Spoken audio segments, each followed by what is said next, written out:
Fate Zero, Fate Stay Night, Fate Apocrypha, and now Fate Strange Fake are one of the best underrated anime seasons I've ever seen. A story that talks about a war between multiple masters that summon their own heroic servants, all in order to win the Holy Grail that allegedly can grant any wish one would ask. Each of these servants has their own class: Saber, Archer, Rider, Berserker, Assassin, Lancer, and Caster. And these heroes are supposed to be historical figures that are considered to be legends of some sort. Take Gilgamesh for example. He was a historical king of the Sumerian city-state of Uruk with mythological tales of the quest of immortality. And then you also have Hercules, who's considered to be the greatest of all Greek heroes, a demigod renowned for his superhuman strength, courage, and numerous far-ranging adventures. But nonetheless, throughout the franchise, we've seen many servants appear across multiple Holy Grail wars, sometimes even returning in different timelines. For this specific video, we'll only be focusing exclusively on the servants featured in Fate Strange Fake. The reason Fake is in the title is because unlike the other wars, 13 servants were summoned instead of just 7. For the sole exception of the Saber class, there is a duplicate for each other class. One is Real, who's supposed to be a confirmed official player of this Holy Grail war, and the other is Fake, who's not really an official player but operating under the assumption that she or he is. A pretty fascinating concept, but we're not here to discuss what the story is all about.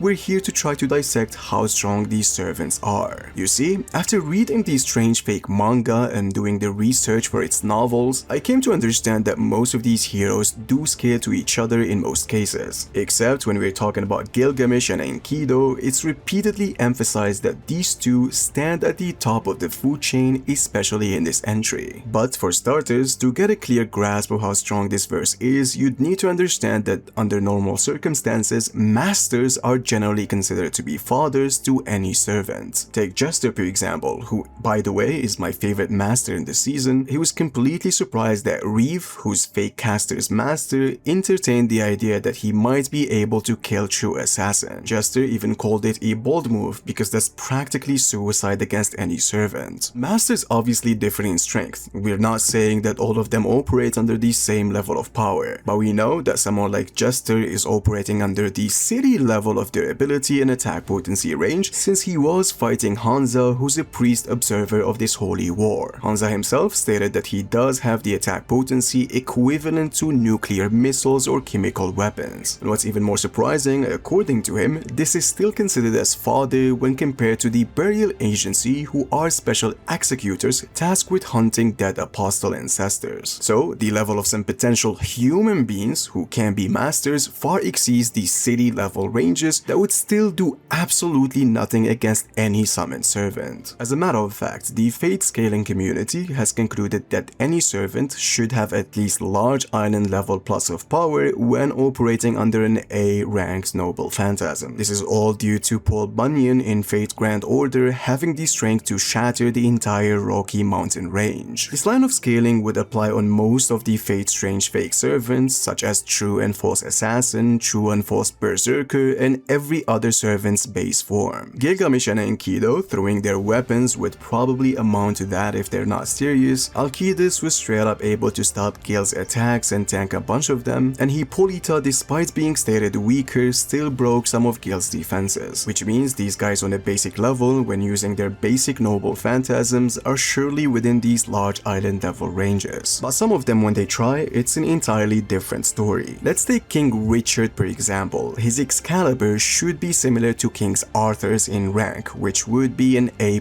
noble phantasm. These types of noble phantasms, when they are destructive types, wield force equivalent or close to 2.9 teratons of TNT, which makes them small country level. This is derived from a calc of a similar noble phantasm from another Fate series that was stated to be a top tier attack. And so multiple servants in this war has types of attacks that would equal this rank of noble phantasms. Hippolyta and Alcides with godly enhancements, François Prelate with gigantic horror, which is an attack or a form we've seen Fate Zero's caster use required for Excalibur to destroy, and False Caster can enhance his master's weapons to reach their conceptual peak, which means all of these characters should be sitting around a small country level of destructive power. Now let's talk about Enkidu and Gilgamesh, the two strongest servants in the entire series. series. You see, in the start of Strange Fake, these two clash against each other and they were stated to be equal in power. This is consistent because we see after Enkidu manhandling Richard and blocking an Excalibur easily without using much of his powers. Gil's noble Phantasm, on the other hand, when using Ea, was stated to have the power to destroy the entire world. And the word world can mean a lot of things. Either they're talking about the planet or the entire universe. However, when you consider the cosmology of the Fate series with layered timelines, alternate realities, and higher dimensional structures, this is actually a complex multiverse level feat. And if Enkidu, who's also on that level, didn't stop it, everything would have been wiped out that easily according to the light novel. He's just that insanely strong that in multiple instances he casually manhandles the other servants. One would say that Alcides and later Richard should at least be on this level, especially after one of the aforementioned character called Gil weak. But Alcides did admit that he only wanted to taunt Gil, as it's widely known that when Gil is angry he doesn't fight efficiently. But nonetheless, this statement alone suggests that Gil should at least be universal in terms of overall strength, possibly only when using his Sword of Rupture Ea. Now when it comes to the speed department, most of these servants should upscale from MASH dodging lasers in the Fate Grand Order series, putting most of them at 3 times the speed of light. This is actually strengthened by the light novel of Fake Stay Night, as it states that Saber and the Yarmud were approaching the speed of light, and these guys were scrapping but not really scrapping, as we know later that Saber is capable of much more, especially when she was able to avoid an instantaneous slash from Sasaki Kojiro. The point is, most servants should be on that almost 4 times the speed of light, with obviously the sole exceptions of a series Gilgamesh and Enkidu. Now listen, Gilgamesh is one of the servants in the Fate Extra CCC series that is able to come back from the edge of the galaxy to Earth in a literal instant, which requires him to move at thousands of times the speed of light. This is not shocking within the context of the same game, because Gil was able to keep up with Kiara, who's a being that transcends space and time with immeasurable speeds. Some Fate fans consider this an outlier, since out of nowhere these characters just became insanely strong. However, since it happened and it's canon, I think it's a feat worth noting. However, in the Fate Strange Fake series, this only scales to Gilgamesh and Enkidu. Any other servant just doesn't have these statements nor feats to support them being on that level. Now, when it comes to abilities, some of these servants has abilities that can win fights instantly. For example, True Assassin and Fake Rider has many abilities that can ignore conventional durability. Zabania can destroy organs from the inside and even manipulate the brain of its targets, and Pale Rider can literally devour and crush souls. Enkidu can regenerate using Earth's magical energy, False Caster can use manipulating magic, and Alcides is impossible to harm when using man-made weapons. And with that being said, can the S-Class heroes overcome these heroic servants?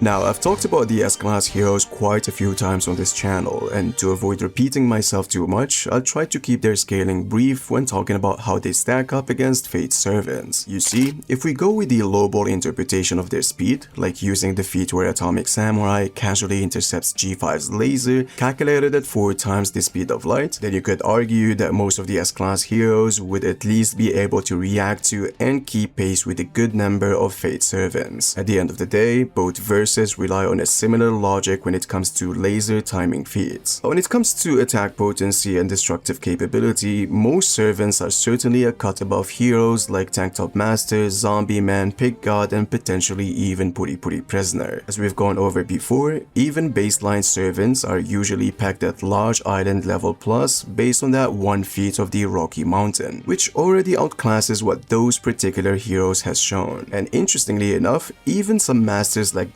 or a boosted Hansa could potentially hold their own against these tiers of heroes. And then you've got servants like Alcides, Richard the Lionheart, or Hippolyta, who are on an entirely different level thanks to their A+ rank noble phantasms. However, once you bring in the heavy hitters from the S-Class heroes such as Metal Bat, Flashy Flash, or Silver Fang, you can certainly say that the odds would start to shift drastically. These are heroes who get downscaled from multi-continental to moon level beings beings such as Orochi, Psycho Orochi, and Sage Centipede. Take Base Atomic Samurai and Darkshine for example. Most would scale them to Carnage Kabuto, who himself has at least island level attack potency, upscaled from Vaccine Man's shown destructive capacity. So theoretically speaking, something like Richard's Excalibur or Alkida's godly amped attacks could destroy them easily. It's a simple fact of an island level fighter isn't going to survive a small country level blast. However, some arguments place Darkshine and Base Atomic Samurai at a fraction of Psycho Orochi's power, since we've seen on screen that their combined attacks damaged her so badly she had to abandon Orochi's body. If we run with that and it's completely fair, they'd be sitting at least country level of attack potency, which would certainly allow them to intercept and block Richard's Excalibur and overwhelm servants like Alkidas and Hippolyta in a one-on-one fight even when they use their godly amps. This actually puts high-tier S-class heroes like Flashy Flash, Banks, Sunblade Atomic Samurai, Metal Bats, and Genos in a position to take down most servants without much trouble, as these characters are much stronger than the likes of Darkshine and Base Atomic Samurai. However, here's the thing, raw power isn't always the deciding factor in a fight. There's a reason servants are divided into classes, as a lot of them don't just rely on brute force. They actually fight smart, using unique abilities and techniques that can completely bypass strength. Take Alkidas for example. Flashy Flash and Atomic Samurai could swing their swords at him all day and never land a scratch. Anything created by mankind is completely useless against him. And that doesn't just mean swords, it includes things such as Metal Bat's bat, Genos' cannons, Zombie Man's guns, and even high-tech weapons like Metal Knight's, Brave Giant, or Drive Knight's arsenal. Alkidas would be just standing there and they wouldn't be able to damage him. And here's the thing, they wouldn't even understand why. It'll just make them nervous believing he's just that durable. So, for the sole exception of Flash, who can't fight barehanded, all of these characters wouldn't be able to take down Alkidas. Fake Rider, with the help of caster's manipulation on the other hand, can also envelop the entire battlefield and straight up snatch most of the S-class heroes' souls if they don't notice them. And not to forget Assassin Zabania, that can literally destroy every single S-class hero if she gets closer. Someone like Darkshine, who always lets his opponents attack, would be an easy target for this ability. Not to mention False Caster ability to enhance all of their noble phantasms to reach their conceptual peak. However, some would argue that Tatsumaki is the key here. She can simply fly up and snap every servant's neck with ease. And something like Alkida's ability is not going to work here since Tatsumaki's powers are beyond human understanding. However, when Enkidu and Gilgamesh enter the conversation, things would drastically change. These two are certainly the strongest servants in this Holy Grail war by a significant margin. If you want to be stingy and argue that base Gilgamesh only sits at large island to small country level because other servants can still fight him, then sure, Tatsumaki could probably take him out before he gets serious. However, if we're being completely fair and assuming all characters are at their absolute peak, their A game ready to go all out without holding back, then I can tell you for certainty that not even Blast is beating these two servants if we use their high-end interpretations. Here's the thing, Gil can destroy the entire world when he uses his Aya sword, and he most likely would use it since Gil doesn't play around when he understands the strength of his opponent. Neither Tatsumaki or Blast operate on that level of destructive capability to be able to stop him. Now, you can argue that if Blast is fast enough to dismantle him before he uses that sword, then the S-class heroes would win. That's certainly true.